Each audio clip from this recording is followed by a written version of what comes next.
This week on the Shame Free Life podcast radio, we're going to have an in-studio guest to have a candid conversation concerning a voice for the voiceless. Today is about the power of you. We can be whatever we dream. You're locked into another episode of 15 Minutes of Shame. Each week, we'll help you rebuild your life one brick at a time by addressing real-life issues from a practical and biblical perspective. I had to believe in myself like never before.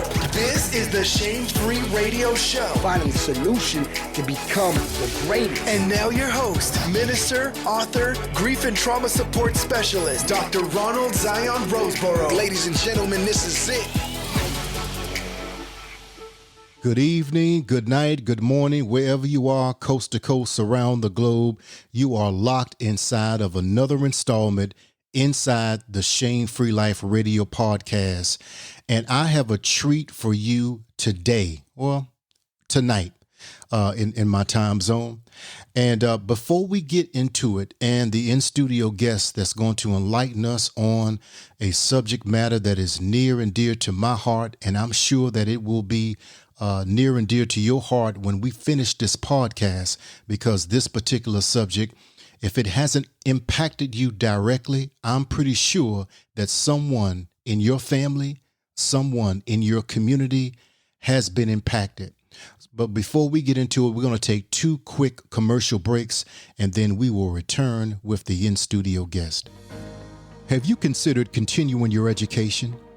Or do you find yourself, like so many, sidetracked by life, fear, or maybe even excuses? Well, I've come to tell you that there is absolutely no perfect time than right now. Time is ticking away. So get your degree today. Rehoboth International Bible College is an accredited university designed to meet your higher biblical education needs. Simply go to RehobothInternationalBibleCollege.com or call 866-235-0812 extension 0. You are an investment, so it is past time for you to reap the dividends. Rehoboth International Bible College. Have you ever felt alone and life is out of control? Perhaps like a sailboat at sea in the midst of a tsunami. Well, you're not alone. Here at the Shame Free Life, LLC, we offer services in trauma recovery, crisis intervention, and empowerment coaching. We operate in integrity, confidentiality, empathy with coaching ethics. Contact us at theshamefreelife.com or email us at contact@theshamefreelife.com. You may not be responsible for your injury, but you are responsible for your healing. Let us help you rebuild your life one brick at a time, because your life begins when you say so.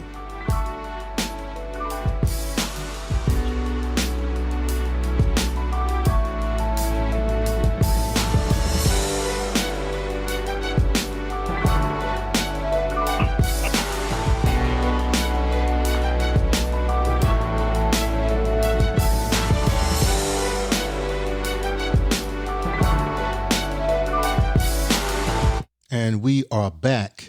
And inside the Shame Free Life podcast studio is none other than George Brooks. Now, I'm going to introduce him to some and present to others. George Brooks, he is the founder and CEO of Metta Association. He's also a film producer at Andy Costa Films and a former CASA advocate. Now, we're going to get into the anatomy of who George Brooks is. Why is he here inside the Shame Free Life studio? But first, without any further ado, George Brooks, welcome to the Shame Free Life podcast. Thank you. It's a pleasure to be here with you this evening. Okay, who is George Brooks for those who are not familiar with you? Okay, well, I'll make this pretty quick. My name's George Brooks. I lived the majority of my life in Memphis, Tennessee. I moved to Dallas about three and a half years ago after a bad divorce to kind of restart, give my kids a better chance at life. And while I was in Memphis, I went through some real bad trials and tribulations to where my mental health degraded, my spiritual life degraded, my physical health degraded, and my relationships degraded. And until I was able to get sick of myself and look in that mirror and go through that long, painful journey that not only men must go through, I believe, but all people of self-discovery and really learning and knowing who you are, learning and growing in your relationship with God, finding your purpose. At that point, that's when I began living. So Dallas has been wonderful to me. I've had a great time meeting people here, so I'm looking forward to helping people further. And those that I want to help are those that are living with mental illness and many of our men and women that are dealing with the stigma of being incarcerated and recidivism. And the reason that those two are so near and dear to me is because I myself am bipolar. I grew up with it ever since childhood. I know the ins and outs. I know where the system fails. I know where the system works. And I was told to use my pain and experience to try to help people. And that's what I do. Aside from that, I'm also raising, my son who's bipolar, and that has been a challenge. And I have that experience also to try to help and pass on to people. And also, back when I was going through my issues with addiction and basically falling off, you may hear people, use that expression, he fell off. I really did. And I saw other guys that were really kind of, good guys, but they had been in the system. It's like once they got out, there was no upward movement for them. And I made it my sole purpose to try to make sure that when people come out of incarceration or situations like that, that they have the most resources possible in order to garner them the best. Absolutely. That's really amazing because, as you were speaking, George, mental health is one of those, we're now getting the opportunity to speak about it freely. But, a decade or two ago, it was unspeakable. It was a taboo subject. But especially in our community, as Black people, why do you think that there is such a stigma, such a shame and embarrassment that is attached to mental health when we can clearly see the dynamics of it in our community, in our churches? Why is it such a stigma? And can you speak to that? It's misunderstood. I mean, you still have people now. I mean, I know people have heard the term crazy chick. Mm-hmm. You still have people that have mental illnesses in our community, and that's what they're known as. And it's just a lack of understanding. That's one area that I feel like we have failed ourselves because I believe in self-reliance in the community. And part of what I want to do is educate. We just don't know about it. We don't understand it. It doesn't seem real because it's not something that's outwardly visible. And we really have to start treating mental illness the same way we treat cancer, the same way we treat heart disease or diabetes. It is a chronic illness. Now, that being said, I do focus on Black males of all ages because we do have a history of not going to the doctor, let alone no history or a poor history of seeking therapy. Or taking care of our emotional well-being or taking care of our mental health. And with that, what we see, fractured relationships in our community, high incarceration rate, to me, unrealized potential of many of our men. Many of my brothers have unrealized potential because we have these things that we don't deal with in phase to get us past those barriers. And I think it's beyond past the point that we as a people start looking at our mental health and seeing how it has affected us because we all have those relatives that were, a little bit off. or this or that. And oftentimes those relatives were taken advantage of. When I came to Dallas, I volunteered with Mental Health America of Greater Dallas under Bonnie Cook, who was a great mentor to me. And I was over the boarding homes, and I saw a lot of the exploitation of those dealing with mental illness, not just from the boarding room owners themselves, but from their families and from society. So, that's something we need to do, because right now our community is not well. We can see it every day on social media. We see it with our children. We are not well. And a sick society will never prosper. Aside from everything external that affects us, these are things that we can affect, that we can be active and change, and I'm working toward that. But I'm willing to go out into the community and speak to people. Not saying there aren't others that are willing to do that. They are, but I'm just one of the many. And right now with the matter, our biggest issue is we had initiatives planned. I want to, right now, let me talk to you about what we do. Yes. What we are currently involved in. There's a great organization here, headed by Michael Lee, who has been instrumental in my growth, called Oasis. And I teach their recidivism classes. I facilitate their recidivism classes for them a couple of days a month. And that has been extremely beneficial to help people that are coming out and being that initial person that can say, hey, you got this. I like being in that headspace, because a lot of times that's what people need. We always think in great reform. We always think in platitudes of what we can do to help. A lot of what we can do to help is just being aware. But that's something I tend to take on the grand level. I want to teach courses for recidivism, teach life skills, computer skills, things like that. I'm working on building that coursework. Also, I'm working on dealing with relationships in our community, because they are so fractured and damaging, especially to our young people. That what I want to also, and what I am building, is a program to help bridge those relationships between our men and women, especially with children involved, where, we know it's not going to be perfect. We know emotions are involved, but we have to work to try to make those relationships as amicable as possible, because it does affect the children. And we don't need to carry any further generations with any more trauma, any more stigma, anything else that we can help alleviate. So that's my work, part of it anyway. Well, that's indeed an awesome work. It's amazing how you're so involved in the community, boots on the ground, as I tend to say, that you're in the thick of it. You're on the front line, not just sitting back and dispatching others, but you are heavily involved, which speaks a lot of your character, but also your passion, moreover, your call to this. It's not just a job. It is really a call. And, you mentioned something about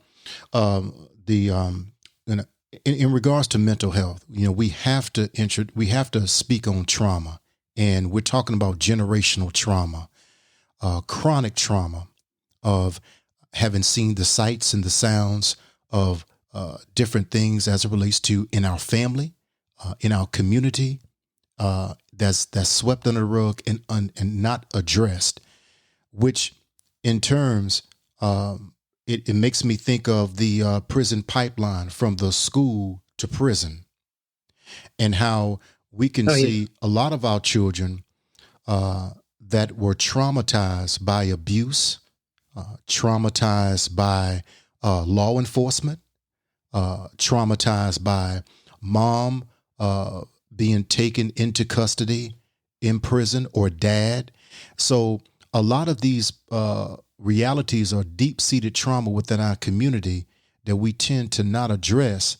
And then when you're in your line of business and in mine as it relates to reentry, then when the individual comes out, whether it's the male, female, or youth, now they have multiple layers of trauma because of what happened to them incarcerated, while they're incarcerated. So That's right. how does Metta Association confront the multiple and manifold layers of trauma within our community that's uniquely And different than anyone else? I'm so glad you brought that up because that's the area that I found that many that want to endeavor to do similar to what I do tend to forget is that I want to have support groups for men and women that were incarcerated to where they can deal with that trauma of incarceration.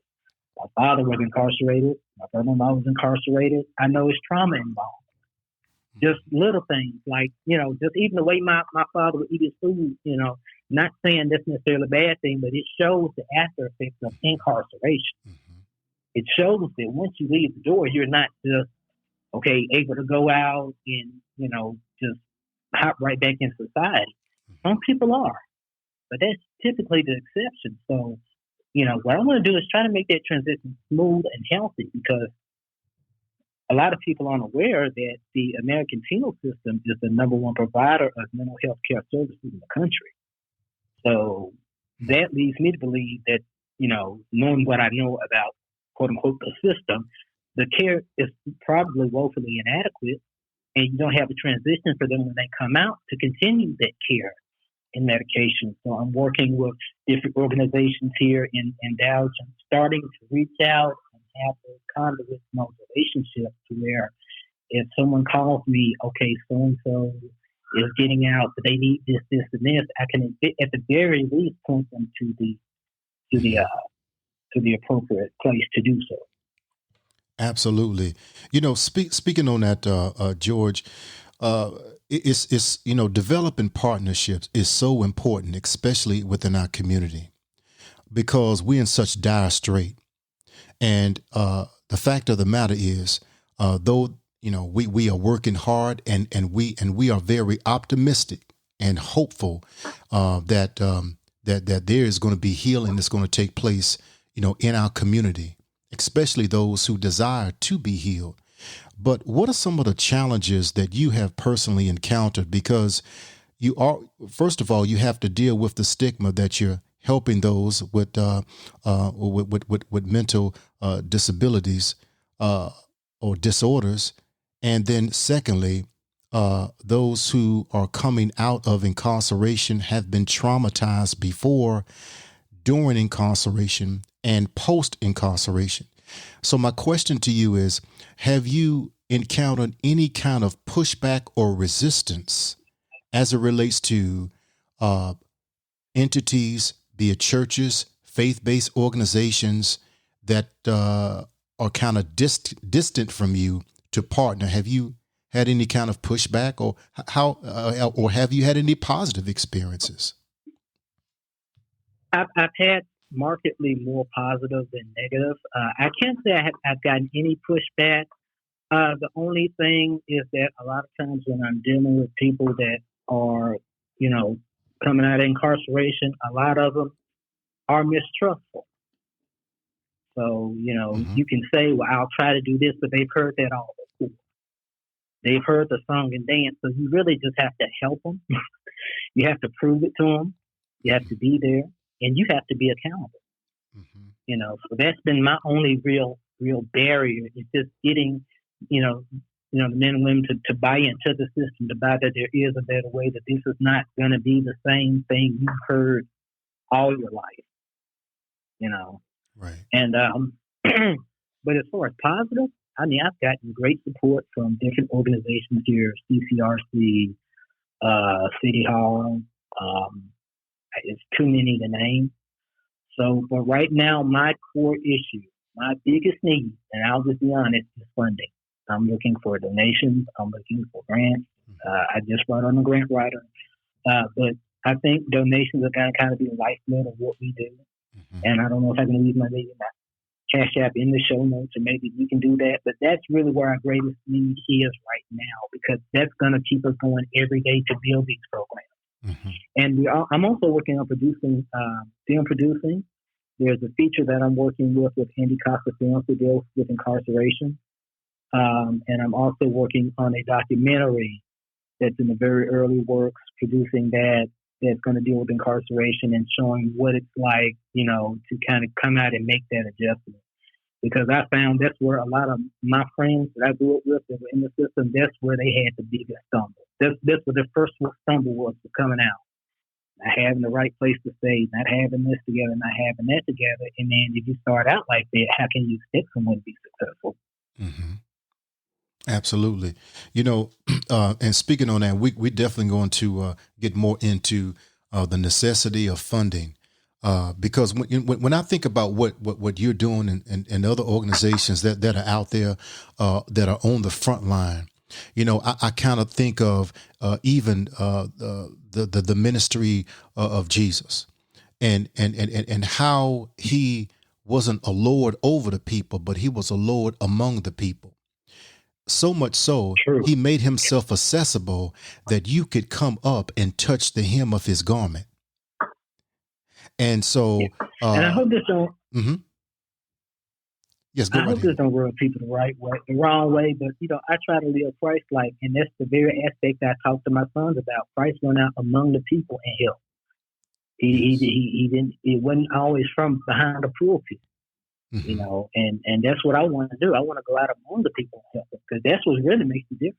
Yes. You can sit up on stage and tell them something all day about why they should do something. But until you sit down with people or a group of people and tell them your story and give them that testimony that God saw fit to bring you through, that's when you can really reach people. So that's one of the things I'm trying to do. Absolutely. Absolutely. I want to kind of pivot and just talk about, because you kind of opened the door earlier in the introduction of Metta Association, addiction. Now, from what you see in the DFW and the Dallas area, how prevalent is addiction? Just those who are not involved with the prison system. Now, I also want you to, it's a two-part question. How prevalent is is addiction from those that are coming out of incarceration? And I'm going to say this, and I'm going to pass you the mic. When we look at the Jim Crow apartheid type of policies and legislations that are set in place to intently, I believe very strongly, to not just marginalize and polarize those who have been incarcerated, but to make certain that they do not participate in mainstream society to embellish themselves economically. Because we, regardless of what we say, yes, we walk by faith and not by sight, but you need money in this life in order to survive. And so when we see the job discrimination, employment discrimination, when we see housing discrimination, when we see these kinds of things, it would appear to me from the outside looking in that the escapism is real, to take a quick trip to escape by way of chemical dependency, getting high, trying to forget about it. So the two-part question is, how prevalent is drug addiction, period? But I also want to know, how prevalent is it from your vantage point, boots on the ground in Dallas, those who are coming out of incarceration, having to deal with all of the stereotypical images and discrimination that is thrusted upon them? Well, as far as prevalence of drug use that I've noticed among those that aren't incarcerated in the general public, I think it tends to be pretty high. Just because that's just the culture we live in now. If we don't deal with our issues, and oftentimes substance abuse goes beyond just having a good time. And you have to keep that in mind. So I'm not saying every time a layperson or a civilian or a regular person indulges in substance abuse that it may be a traumatic issue. It may just be part of their chemical makeup, because that's the way we are wired in society. You are wired to take a pill for everything. For everything. Mm-hmm. To feel good, you take a pill. And it's like that with a lot of black folks in food. We happy, we eat. We sad, we eat. That's So true. it's become more a part of the culture now. I think more ingrained than ever before. Now, as far as people that I have noticed that are coming out, it really depends on their mindset. A lot of people just come out just ready to go and get back into the same old swing of things because they don't know any better.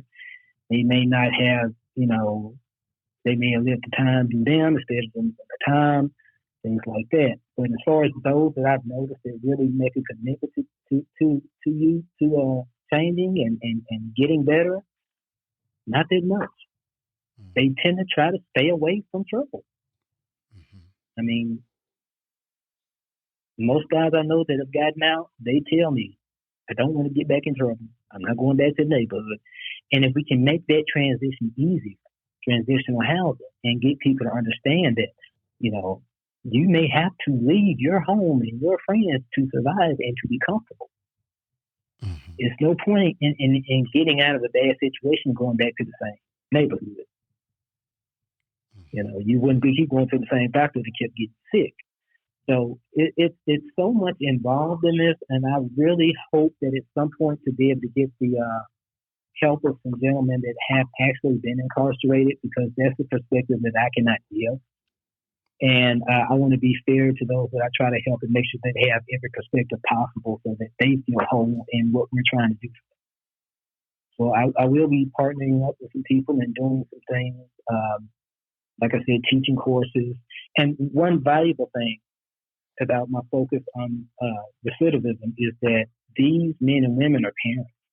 And if we can get them, and whenever they serve their time, help them get to where they can get a livable wage, not just a job, a livable wage, education, support to get themselves on their feet and be self-sufficient, realize the number of children that we're giving stable parents back to.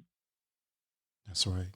Absolutely. That less we have to do as far as our young, as far as our outreach with our young, because we have parents in the community that have that experience that can mentor in their own community. Mm-hmm. Absolutely. I always say that there's a difference between employment and gainful employment. Because when you're gainfully employed, now you have the financial means and resources to now not just pay your bills, but now move into ownership. And so that is a distinct difference. Let me ask you this question. What is the most, or can you remember or share with the audience the most rewarding moment for you as a mental health and reentry advocate? My first day actually in advocacy, I was volunteering at Mental Health America, Greater Dallas, and I was taking calls. And there was this young lady that called that needed help. She was going through a mental health crisis, and she was stable. She was getting treatment. She was getting shelter. She was safe. But she told me, she said, what it is that I need right now is like people don't understand it. And the reason that was so rewarding for me, because being someone that grew up with mental illness and raising a child with mental illness and helping people with mental illnesses, when they say people don't get what I need and I got it, it was rewarding because I think she knew it and I felt at peace. And that was probably the greatest moment I had that happened my first day. And I've been kind of chasing that feeling ever since of having somebody to come to me and I'm able to empathize and they felt relief and then we were able to get to help. That's what God wants me to do. Absolutely. That's what I want to do. So I'm following God's word and that's what I'm doing. Yes, sir.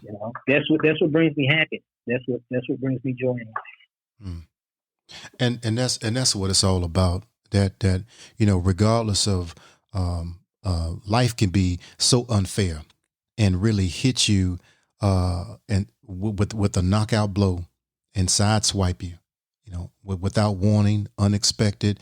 But it's so good to have people and organizations like yours that are out there to help them get back up, and then to hold them accountable for remaining on their feet. And I think that's really a blessing. I want you to just take some time to inform all of the listeners on how they can get in contact with you. And you also mentioned that you do have a need. And so as it relates to your company and what you do to finance it in such a way that you can reach more people, and those people that you are reaching, to make sure that they have some sustainability in their lives. How can people get in contact with George Brooks, and are you on all of the social media platforms? Yes, sir. I'm on all the social media platforms. You can reach me at gbrooks@mettaassociation.org. And Metta is spelled METTA. So it's George Brooks at mettaassociation.org. You can also reach me at my office number, which is 214-810-6518. And we have a site on www.mettaassociation.org. And we are a federally recognized 501c3. So we are a nonprofit. So we are really dependent and grateful for whatever donations that you all can bestow upon us, because to do this does take capital. And I've been doing this for 3 years out of pocket, and it's gotten to the point where with growth and everything, that's no longer feasible, at least without putting myself on the street. And then I'll hit anybody. So just support volunteers. If you have questions, that's my personal email. I'll answer questions. I'll get back to you. You can call me on my office phone. Anything, I'm willing to help anyone and everyone. If I can't help you, I'll lead you in the right direction. And let me go ahead and just throw our Cash App out there. It is $Metta, METTA Association. And that's just a quick way for us to, get donations. And of course, that covers things like website, keeping up, just all the infrastructure that's needed. And let me say this also. Let's make sure we with COVID and everything, that we are supporting our nonprofits, because they have really gone above and beyond these past year and a half, and really drained resources and people in nonprofits. We typically don't make much, so it's a labor of love. So let's try to, we can just donate $1 here and there. That makes a big difference. Absolutely. And there you have it. And I'm really looking forward to you coming back on the show. 1, 2.